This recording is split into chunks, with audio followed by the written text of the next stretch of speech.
যখন ভগবান কোনো ব্যক্তিকে কৃপা করেন তখন তিনি তার কোনো প্রিয় ভক্তকে তার কাছে পাঠিয়ে দেন, আর সেই প্রিয় ভক্তের মাধ্যমেই তার ভগবত প্রাপ্তি হয়। এটাই হলো ভাগবত মহিমা। এই ভিডিওটির মাধ্যমে শ্রীমদ্ ভাগবত কথা মহিমা জানব। ভিডিওটি সম্পূর্ণ দেখার অনুরোধ রইল।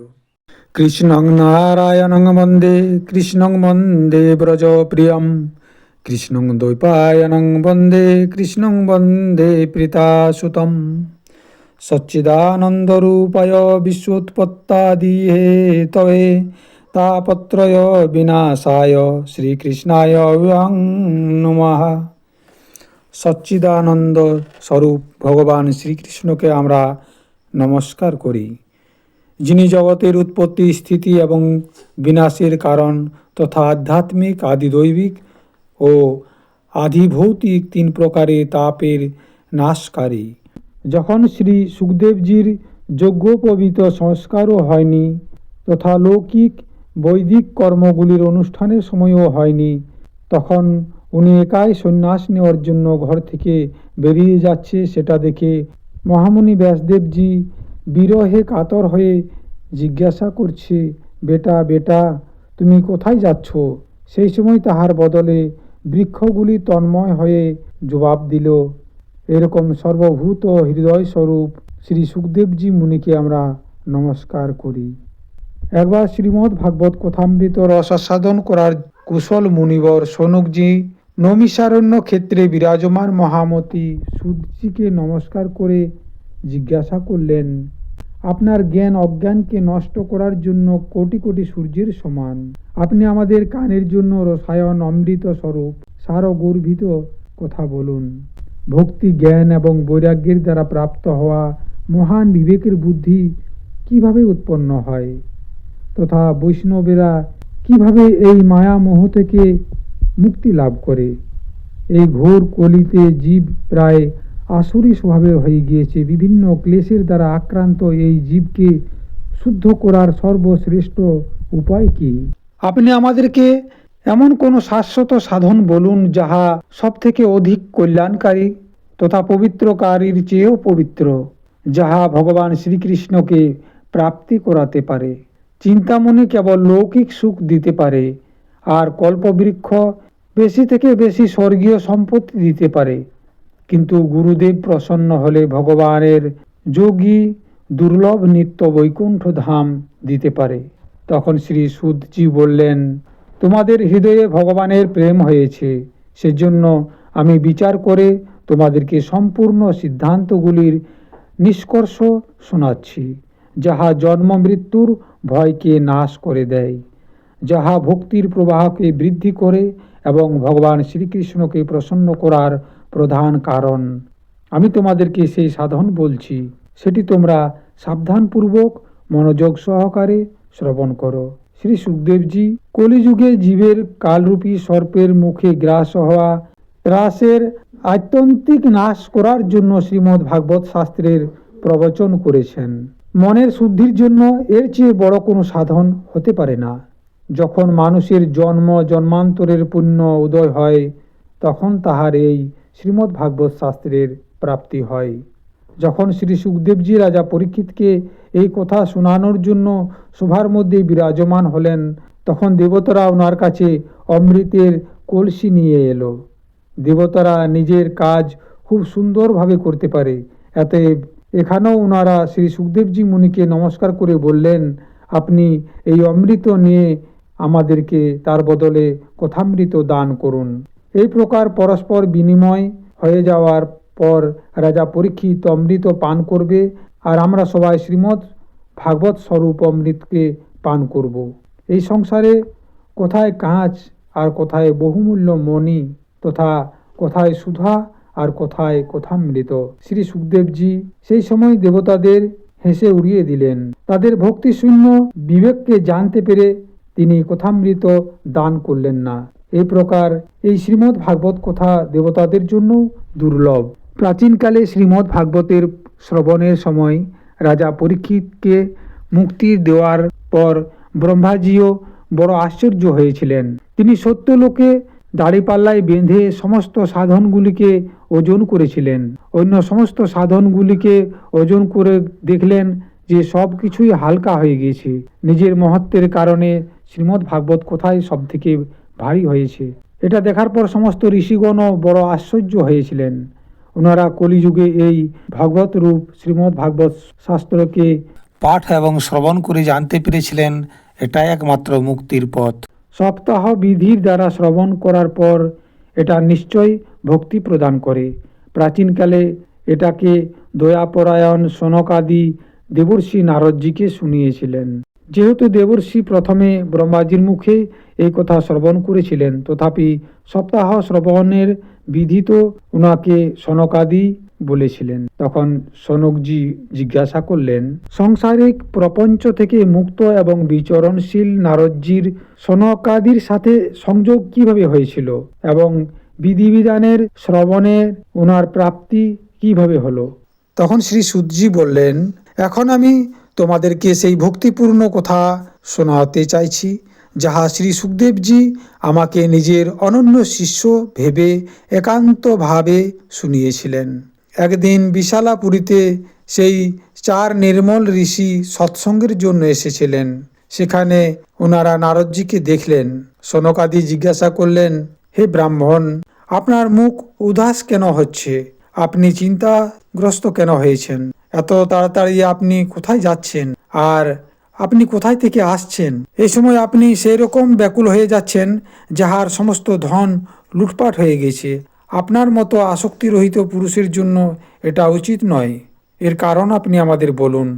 তখন নারদজি সনকাদিকে বললেন, আমি সর্বোত্তম লোক ভেবে পৃথিবীতে এসেছিলাম, যেখানে পুষ্কর, প্রয়াগ, কাশী, গোদাবরী, হরিদ্বার, কুরুক্ষেত্র, শ্রীরঙ্গ এবং সেতুবন্ধ আদি অনেক তীর্থের মধ্যে আমি এদিক ওদিক ঘুরে বেড়ালাম, কিন্তু কোথাও আমার মনের মধ্যে সন্তোষ এলো না, শান্তি পেলাম না। এই সময় অধর্মের সহায়ক কলি যুগ সমস্ত পৃথিবীকে পীড়িত করে রেখেছে। এখন এখানে সত্য, তপ, শৌচ, দয়া, দান আদি কিছুই নেই। বেচারা জীব কেবল নিজের পেট পালনের জন্য লেগে রয়েছে। তারা অসত্যভাষী, আলসী, মন্দবুদ্ধি, ভাগ্যহীন, উপদ্রবগ্রস্ত হয়ে গিয়েছে। যাদেরকে সাধু সন্ত বলা হচ্ছে তারা সম্পূর্ণ পাখণ্ডী হয়ে গিয়েছে। তারা স্ত্রী ধন আদি পরিগ্রহ করছে। গৃহস্থদের বাড়িতে স্ত্রীরা নিজেদের রাজ করছে। পিতামাতা পর হয়ে গিয়েছে, শালা আপন হয়ে গিয়েছে। মানুষ লোভের জন্য কন্যা বিক্রয় করছে। স্ত্রী পুরুষের মধ্যে সবসময় কলহ লেগে আছে। মহাত্মাগণের আশ্রম, তীর্থ আর নদীগুলি সমস্ত বিধর্মীদের অধিকার হয়ে গিয়েছে। সেই দুষ্টরা অনেক দেবালয়কে নষ্ট করে দিয়েছে। এই সময় এখানে না কোনো যোগী রয়েছে, না সিদ্ধ রয়েছে, না জ্ঞানী রয়েছে, না সৎকর্মকারী মানুষ রয়েছে। সমস্ত সাধন এই সময় কলিরূপ দাবানলের দ্বারা জ্বলে ভস্ম হয়ে যাচ্ছে। এই কলিযুগে সমস্ত দেশবাসী বাজারের অন্ন বিক্রি করছে, ব্রাহ্মণেরা পয়সা নিয়ে বেদ পাঠ করছে, আর স্ত্রীরা অসৎ কর্ম করে জীবিকা নির্বাহ করছে। এইভাবে কলিযুগে দোষ দেখতে দেখতে পৃথিবীর উপর বিচরণ করতে করতে আমি যমুনা নদীর তীরে পৌঁছলাম, যেখানে ভগবান শ্রীকৃষ্ণের অনেক লীলা করেছেন। সেখানে আমি একটা বড় আশ্চর্য ঘটনা দেখলাম। সেখানে একটি যুবতী স্ত্রী ক্ষীণ মনে বসেছিল। তার পাশে 2টি বৃদ্ধ পুরুষ অচেতন অবস্থায় পড়ে জোরে জোরে নিঃশ্বাস নিচ্ছিল। সেই তরুণী তাদের সেবা করছিল আর কখনো কখনো কান্না করছিল। সে নিজের শরীরের রক্ষক পরমাত্মার 10 দিককে দেখছিল। তার চারিদিকে শত শত স্ত্রীরা পাখা নিয়ে বাতাস করছিল আর বারবার তাকে কি যেন বোঝাচ্ছিল। দূর থেকে এইসব দেখার পর আমি তাদের কাছে গেলাম। আমাকে দেখার পর সেই যুবতী দাঁড়িয়ে গেল এবং বড় ব্যাকুল হয়ে আমাকে বলল, হে মহাত্মা, একটু দাঁড়ান এবং আমাকে চিন্তামুক্ত করে শান্তি প্রদান করুন। আপনার দর্শন তো সংসারের সমস্ত পাপকে সবসময় নষ্ট করে দেয়। আপনার বচনের দ্বারা আমার দুঃখ নষ্ট হয়ে শান্তি আসবে।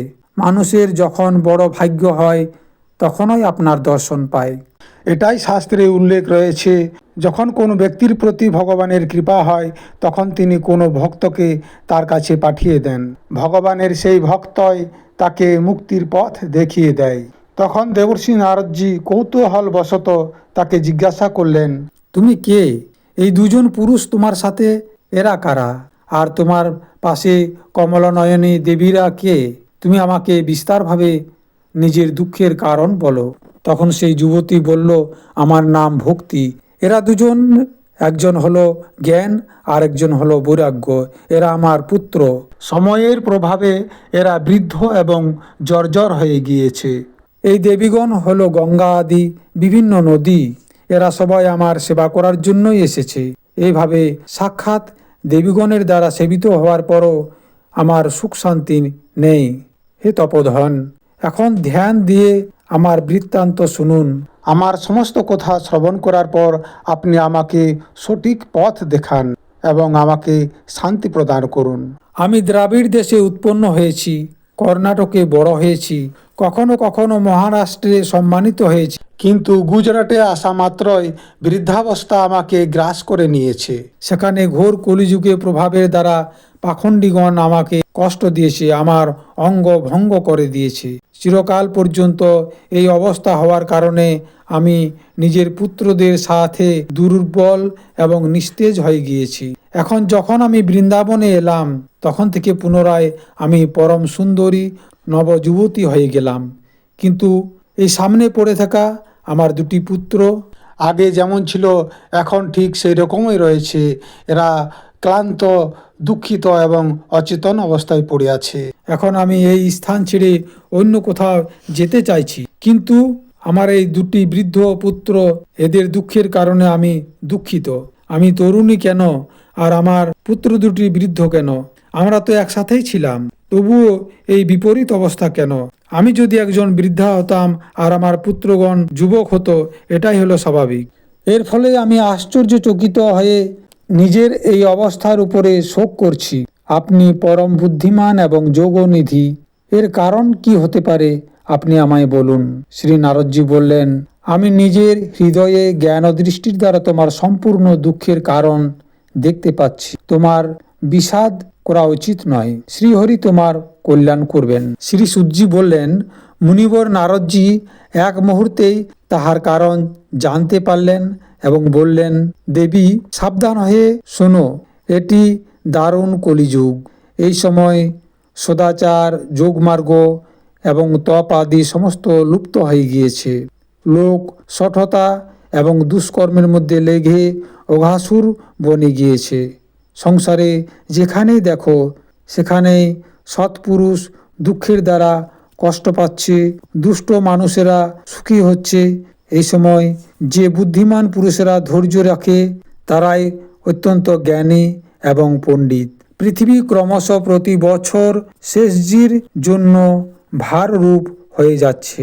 এখন এটা ছোঁয়ার যোগ্য তো দূরের কথা, দেখার যোগ্যও নেই, আর না এর দ্বারা কোনো মঙ্গল হতে পারে। বিষয়ানুরাগের কারণে অন্ধ হয়ে যাওয়া জীবগণের থেকে উপেক্ষিত হয়ে তুমি জর্জর হয়ে গিয়েছিলে। বৃন্দাবনের সংযোগের দ্বারা তুমি পুনরায় নূতন তরুণী হয়ে গিয়েছ। অতএব এই বৃন্দাবন ধাম ধন্য। এখানে ভক্তি সর্বত্র নৃত্য করতে থাকে। কিন্তু তোমার এই দুটি পুত্রের এখানে কোনো গ্রাহক নেই, সেই জন্য এরা বৃদ্ধ অবস্থাতেই রয়ে গিয়েছে। তখন ভক্তি বললেন, রাজা পরীক্ষিত এই পাপী কলিযুগকে কেন থাকতে দিলেন? এর আসা মাত্রই সব বস্তুগুলির সার কোথায় যেন চলে গিয়েছে। করুণাময় শ্রীহরি থাকা সত্ত্বেও এই পাপরূপী কলির দুরাত্ম কেন সহ্য করতে হবে? আপনি আমার এই সন্দেহ দূর করুন। আপনার বচনগুলির দ্বারা আমার মনে শান্তি পাচ্ছে। তখন দেবর্ষি নারদজি বললেন, যখন তুমি আমাকে জিজ্ঞাসা করলে তাহলে তুমি শোনো, আমি তোমাকে সব কিছু বলছি, তোমার দুঃখ দূর হয়ে যাবে। যেদিন ভগবান শ্রীকৃষ্ণ এই ভূলোক ছেড়ে নিজের পরম ধামে চলে গেলেন, সেই দিন থেকে এখানে সম্পূর্ণ সাধনগুলির মধ্যে বাধা সৃষ্টিকারী কলিযুগ এসে গেল। দিগ্বিজয়ের সময় রাজা পরীক্ষিতের দৃষ্টি পড়ার পর কলিযুগ দিনের মতো তাহার স্মরণে এলো। ভ্রমরের মতো সারগ্রাহী রাজা এটা নিশ্চয় করলেন যে কলিকে বধ করা উচিত নয়। এই কলিযুগেই পাপী তাপী মানুষরা অতি সহজেই ভগবান শ্রীহরির নাম গানের মাধ্যমে মুক্তি লাভ করতে পারবে। কেননা যাহা ফল তপস্যা, যোগ এবং সমাধির দ্বারাও পাওয়া যায় না, কলিযুগে সেই ফল শ্রীহরির কীর্তনের দ্বারাই খুব সুন্দরভাবে পাওয়া যায়। এই প্রকার সারহীন হওয়ার পরেও তাহাকে এই একই দৃষ্টিতে সারযুক্ত দেখার পর তিনি কলিযুগের মধ্যে উৎপন্নকারী জীবদেরকে সুখের জন্যই তাহাকে থাকতে দিলেন। এই সময় লোকেদের কুকর্মের মধ্যে প্রবৃত্ত হওয়ার কারণে সমস্ত বস্তুগুলির সার বেরিয়ে এসেছে, আর পৃথিবীর সমস্ত পদার্থ বীজহীন ভুসির মতো হয়ে গিয়েছে। ব্রাহ্মণ কেবল অন্ন ধন আদির লোভবশত হয়ে ঘরে ঘরে ভাগবতের কথা শোনাচ্ছে, সেই জন্য ভাগবত কথার সার নষ্ট হয়ে যাচ্ছে। তীর্থের মধ্যেও নাস্তিকদের প্রাদুর্ভাব বেড়ে যাওয়ার কারণে তীর্থের সার নষ্ট হয়ে যাচ্ছে। যাহার চিত্ত নিরন্তর কাম, ক্রোধ, মহান লোভ এবং তৃষ্ণার দ্বারা উত্তপ্ত হচ্ছে, তারাই তপস্যার ঢং করছে, সেই জন্য তপস্যারও সার নষ্ট হয়ে গিয়েছে। মনের উপরে কাবু না হওয়ার কারণে তথা লোভ, দম্ভ এবং পাখণ্ডের আশ্রয় হওয়ার কারণে এবং শাস্ত্রের অভ্যাস না হওয়ার কারণে ধ্যান যোগ নষ্ট হয়ে গিয়েছে। পণ্ডিতগণেরও এমনই অবস্থা হয়েছে যে তারা নিজের স্ত্রীগণের সাথে পশুর মতো ব্যবহার করেছে। তাদের দ্বারা যে সন্তান উৎপন্ন হয়েছে তাহারাও সর্বথা অকুশল। সম্প্রদায়ানুসার প্রাপ্ত হওয়া বৈষ্ণবতাও কখনো দেখা যাচ্ছে না। এই জন্য সব জায়গায় এর সার নষ্ট হয়ে যাচ্ছে। এটাই হলো কলিযুগের স্বভাব, এতে কারো কোনো দোষ নেই।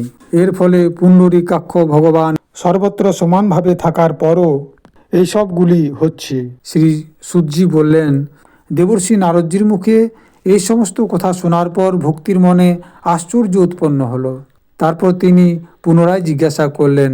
ভক্তি বললেন, আপনি ধন্য, আমার বড় সৌভাগ্য ছিল যে আপনার সাথে আমার সাক্ষাৎ হলো। সংসারে সাধুগণের দর্শনই সমস্ত সিদ্ধিগুলির পরম কল্যাণের কারণ। মাত্র একবার আপনার উপদেশ ধারণ করার ফলে কয়াধু কুমার প্রহ্লাদ মায়ার উপর বিজয় প্রাপ্ত করেছিলেন। ধ্রুবও আপনার কৃপায় ধ্রুবপদ প্রাপ্ত করেছিলেন। আপনি সর্বমঙ্গলময় এবং সাক্ষাৎ শ্রী ব্রহ্মাজির পুত্র, আমি আপনাকে নমস্কার করি। তখন দেবর্ষি নারদজি ভক্তিকে বললেন, তুমি ব্যর্থই নিজকে দুঃখিত করছো। তুমি এত চিন্তিত হচ্ছ কেন? ভগবান শ্রীকৃষ্ণের চরণ কমলগুলির চিন্তন করো, উনার কৃপাতেই তোমার সমস্ত দুঃখ দূর হয়ে যাবে। যিনি কৌরবদের অত্যাচার থেকে দ্রৌপদীকে রক্ষা করেছিলেন এবং গোপ সুন্দরীগণকে সনাথ করেছিলেন, সেই ভগবান শ্রীকৃষ্ণ এই মাত্র কয়েকদিন হলো গিয়েছেন। তবুও তুমি তো ভক্তি এবং তুমি সদাই ওনার প্রাণের চেয়েও প্রিয়। তুমি ডাকলে ভগবান অত্যন্ত নির্জনের বাড়িতেও চলে আসে। সত্য, ত্রেতা এবং দ্বাপর এই 3 যুগের মধ্যে জ্ঞান এবং বৈরাগ্যই ছিল মুক্তির সাধন। কিন্তু কলিযুগে তো কেবল ভক্তি হলো একমাত্র মোক্ষ প্রাপ্তির উপায়। এটা চিন্তা করেই পরমানন্দ চিন্মূর্তি জ্ঞানস্বরূপ শ্রীহরি নিজের সত্যস্বরূপের দ্বারা তোমার রচনা করেছেন। তুমি সাক্ষাৎ শ্রীকৃষ্ণচন্দ্রের প্রিয়া এবং পরম সুন্দরী। একবার যখন তুমি হাত জোড় করে জিজ্ঞাসা করেছিলে আমি কি করব, তখন ভগবান তোমাকে এই আদেশটা দিয়েছিলেন যে আমার ভক্তগণের পোষণ করো। তুমি ভগবানের সেই আজ্ঞাকে স্বীকার করেছ। এর দ্বারাই ভগবান শ্রীহরি তোমার প্রতি প্রসন্ন হয়েছেন এবং তোমার সেবা করার জন্য মুক্তিকে তোমার দাসী রূপে দিয়েছেন আর এই জ্ঞান বৈরাগ্যকে পুত্র রূপে দিয়েছেন। তুমি নিজের সাক্ষাৎ স্বরূপের দ্বারা বৈকুণ্ঠ ধামেই ভক্তগণের পোষণ করো। ভুল করে তুমি ওনার পুষ্টির জন্য কেবল ছায়ারূপ ধারণ করে রেখেছ। তখন তুমি মুক্তি, জ্ঞান এবং বৈরাগ্যকে সঙ্গে নিয়ে পৃথিবী তলে এসেছ এবং সত্যযুগ থেকে দ্বাপর পর্যন্ত বড় আনন্দ পেয়েছ। কলিযুগে তোমার দাসী মুক্তি পাখণ্ড রূপ রোগের দ্বারা পীড়িত হয়ে ক্ষীণ হয়ে গিয়েছিল। সেই জন্য সে তো সঙ্গে সঙ্গেই তোমার আদেশে বৈকুণ্ঠ লোকে চলে গিয়েছে। ইহলোকেও তোমার স্মরণ করার ফলে সে আসে এবং পুনরায় চলে যায়। কিন্তু এই জ্ঞান বৈরাগ্যকে তুমি পুত্র ভেবে নিজের কাছেই রেখেছ। তবুও কলিযুগে এনাদের উপেক্ষা হওয়ার কারণে তোমার এই পুত্র উৎসাহহীন এবং বৃদ্ধ হয়ে গিয়েছে। তবুও তুমি চিন্তা করো না, আমি এনাদের নবজীবনের উপায় চিন্তা করছি। কলিযুগের মতো কোনো যুগ নেই। এই যুগের মধ্যে আমি তোমাকে প্রত্যেকটি ঘরের মধ্যে প্রত্যেক পুরুষের হৃদয়ে স্থাপিত করে দেব। দেখো, অন্য সমস্ত ধর্মগুলিকে দাবিয়ে এবং ভক্তি বিষয়ক মহোৎসবগুলির আগে রেখে যদি আমি লোকেদের মধ্যে তোমার প্রচার না করি, তাহলে আমি শ্রীহরির দাসই নই। এই কলিযুগের মধ্যে যে জীব তোমার সাথে যুক্ত হবে তারা পাপী হওয়ার পরেও নির্বিঘ্নে ভগবান শ্রীকৃষ্ণের অভয়ধামকে প্রাপ্ত করবে। যাহাদের হৃদয়ে নিরন্তর প্রেম রূপিণী ভক্তি নিবাস করে তাহারা শুদ্ধান্তঃকরণ পুরুষ স্বপ্নের মধ্যেও যমরাজকে দেখতে পাবে না। যাহার হৃদয়ের মধ্যে ভক্তি মহারানীর নিবাস থাকে তাহাকে প্রেত পিশাচ রাক্ষস অথবা দৈত্য আদি স্পর্শ করারও সমর্থ পাবে না। তপ বেদাধ্যয়ন জ্ঞান এবং কর্ম আদি কোনো সাধনের দ্বারা ভগবান বশের মধ্যে আসে না, তিনি কেবল ভক্তির দ্বারাই বশীভূত হন। ইহাতেই শ্রী গোপীজন প্রমাণ রয়েছে। মানুষের সহস্র জন্মের পুণ্য প্রতাপের দ্বারা ভক্তির মাধ্যমে অনুরাগ উৎপন্ন হয়।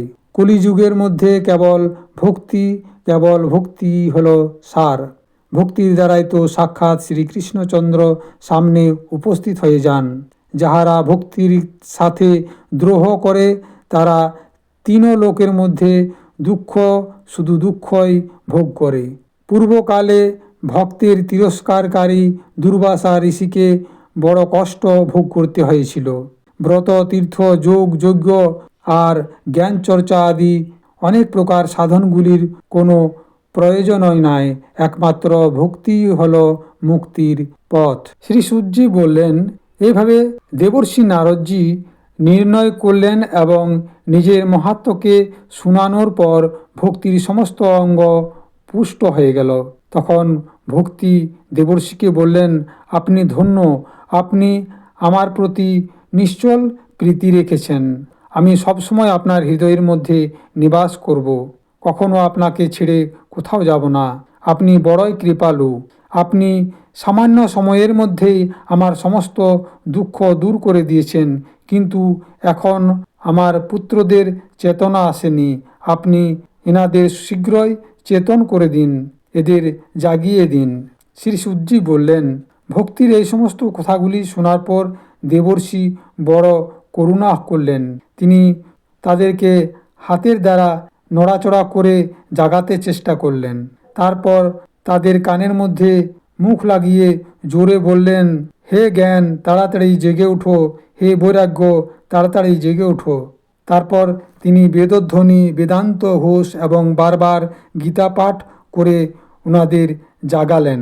এর ফলে তারা কোনো প্রকারে জেগে উঠল, কিন্তু আলস্যর কারণে তারা বারবার দীর্ঘশ্বাস নিতে লাগলো।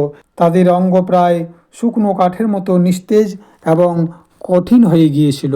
এইভাবে ক্ষিধা তৃষ্ণায় অত্যন্ত দুর্বল হয়ে যাওয়ার কারণে তারা পুনরায় শুতে চাইছিল। তখন দেবর্ষি অত্যন্ত চিন্তিত হলেন। তিনি চিন্তা করতে লাগলেন, এখন আমি কি করব? এদের এই নিদ্রা দ্বারা বেড়ে যাওয়া বৃদ্ধাবস্থা কিভাবে দূর করব? এইভাবে চিন্তা করতে করতে তিনি ভগবানের স্মরণ করতে লাগলেন। ঠিক সেই সময় আকাশবাণী হলো। ভগবান বললেন, দুঃখ করো না, তোমার এই উদ্যোগ নিঃসন্দেহে সফল হবে। দেবর্ষি, এর জন্য তুমি একটি সৎকর্ম করো। সেই সৎকর্ম তোমাকে একজন সন্ত শিরোমণি মহানুভাব বলবেন। সেই সৎকর্মের অনুষ্ঠান করেই ক্ষণিকের মধ্যেই ইহাদের নিদ্রা এবং বৃদ্ধাবস্থা কেটে যাবে তথা সর্বত্র ভক্তির প্রসার হবে। এই আকাশবাণীটি সেখানে উপস্থিত প্রত্যেকেই সুন্দরভাবে শুনতে পেয়েছিল। এর ফলে নারদজির বড় বিস্ময় হলো। তিনি বলতে লাগলেন, আমি তো এ বিষয়ে কিছুই বুঝতে পারছি না। এই আকাশবাণী গুপ্তরূপে কি বলতে চাইছে? ভগবান শ্রীহরি আমাকে এটা তো বললেন না আমাকে কোন সাধন করতে হবে এবং কি কার্য সিদ্ধ করতে হবে। সেই সন্তজনের কোথায় সাক্ষাৎ পাবো এবং কিভাবে সেই সৎকর্মটি করব। এই আকাশবাণীর মাধ্যমে যা বলা হলো সে অনুসারে আমি কি করব, আমার কি করা উচিত? শ্রী সূর্যি বললেন, তখন জ্ঞান বৈরাগ্য দুজনকে সেখানে ছেড়ে নারদ মুনি সেখান থেকে চলে গেলেন এবং প্রত্যেক তীর্থের মধ্যে গিয়ে গিয়ে পথে যে সমস্ত মুনীশ্বরদেরকে তিনি দেখতে পেলেন তাদেরকে জিজ্ঞাসা করলেন। দেবর্ষির এই কথাগুলি তো তারা শুনছিলেন, কিন্তু এর বিষয়ে তারা কোনো সঠিক উত্তর দিতে পারলেন না। প্রত্যেকেই এটিকে অসাধ্য বললেন। কেউ বললেন এটা ঠিক বুঝতে পারছি না, এটা কঠিন বিষয়। আবার কেউ কেউ এই কথাটি শোনার পর চুপ করে থাকলেন। ত্রিলোকের মধ্যে মহান আশ্চর্যজনক হাহাকার মচে গেল। লোক নিজেদের মধ্যে কানাফুসি করতে লাগলো।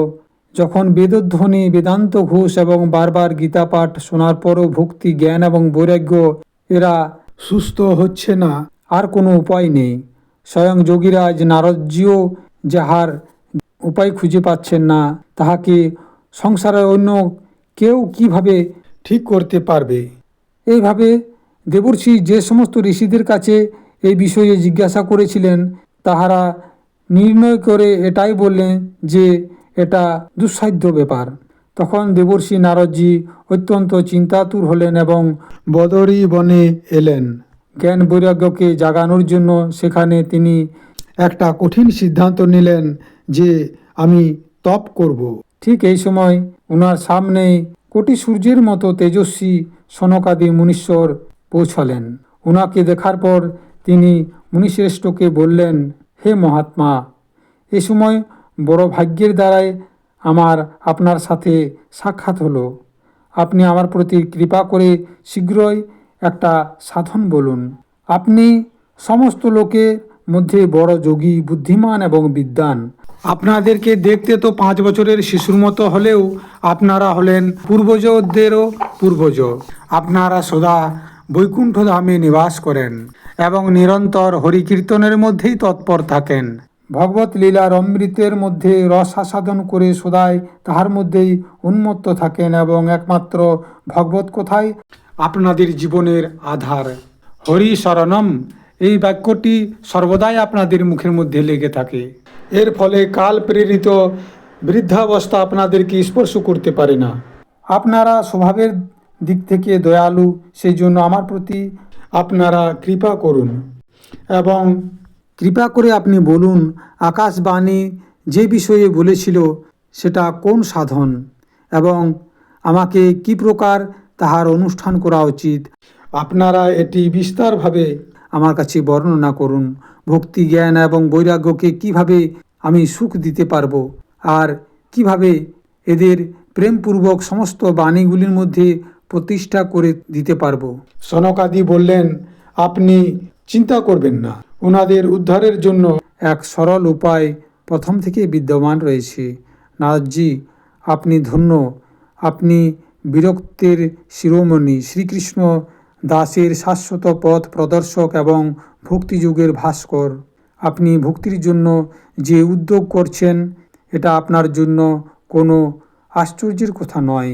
ভগবানের ভক্তির জন্যই তো ভক্তির সম্যক স্থাপন করা সদা উচিত।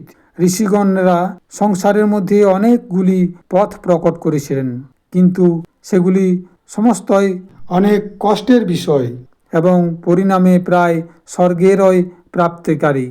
এখনো পর্যন্ত ভগবানের প্রাপ্তিকারী পথ অত্যন্ত গুপ্ত অবস্থাতেই রয়েছে। এর উপদেশকারী পুরুষ প্রায় ভাগ্যের দ্বারাই পাওয়া যায়। আপনাকে আকাশবাণীর দ্বারা যে সৎকর্মের সংকেত দেওয়া হয়েছে সেটা আমি বলছি, আপনি প্রসন্ন এবং সমাহিত চিত্ত হয়ে শ্রবণ করুন। হে দেবর্ষি, দ্রব্যযজ্ঞ, তপযজ্ঞ, যোগযজ্ঞ এবং স্বাধ্যায়রূপ জ্ঞানযজ্ঞ এই সমস্তই স্বর্গ আদির প্রাপ্তিকারী এবং তাহারই সংকেত। পণ্ডিতগণ জ্ঞানযজ্ঞের দ্বারাই সৎকর্ম হয় এটাই ভাবে। সেই শ্রীমদ্ ভাগবতের পরায়ণ যাহার গান সুখ আদি মহানুভাবগণ করেছেন, তাহার শব্দ শোনার ফলেই ভক্তি জ্ঞান এবং বৈরাগ্যের শক্তিপ্রাপ্ত হবে, তারা সুস্থ হয়ে যাবে। এর ফলে জ্ঞান বৈরাগ্যের কষ্ট দূর হয়ে যাবে এবং ভক্তিকে আনন্দ দিতে পারবেন। সিংহের গর্জন শোনার পর যেমন অন্য জন্তুরা পালিয়ে যায়, সেরকম শ্রীমদ্ ভাগবতের ধ্বনির দ্বারা কলিযুগের সমস্ত দোষ নষ্ট হয়ে যাবে।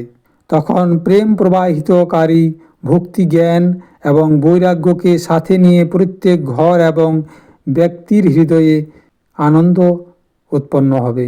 দেবর্ষি নারদজি বললেন, আমি বেদ বেদান্তের ধ্বনি এবং গীতা পাঠ করে অনেক চেষ্টা করলাম, কিন্তু এই ভক্তি জ্ঞান এবং বৈরাগ্য কোনো মতেই জেগে উঠল না। এরকম স্থিতিতে শ্রীমদ্ ভাগবত কথা শোনার দ্বারা তারা কি জাগবে? কেননা সেই কথার প্রত্যেক শ্লোক এবং প্রত্যেক পদেও বেদেরই সারাংশ রয়েছে। আপনারা শরণাগত বৎসল তথা আপনাদের দর্শন কখনো ব্যর্থ হয় না। সেজন্য আমার এই সন্দেহ দূর করুন, এই কার্যে বিলম্ব করবেন না। সনকাদি বললেন, শ্রীমদ্ ভাগবত কথা বেদ এবং উপনিষদের সারের দ্বারাই তৈরি। এইভাবে রস বৃক্ষের জড় থেকে নিয়ে শাখাগ্র পর্যন্ত থাকে, কিন্তু এই স্থিতিতে ইহার আস্বাদন করতে পারা যায় না। সেখানেই যখন আলাদা হয়ে ফলের রূপে এসে যায়, তখন সংসারের মধ্যে সবাইকে প্রিয় লাগে। দুধের মধ্যে ঘি থাকে, কিন্তু সেই সময় তাহাকে আলাদা স্বাদ মনে হয় না।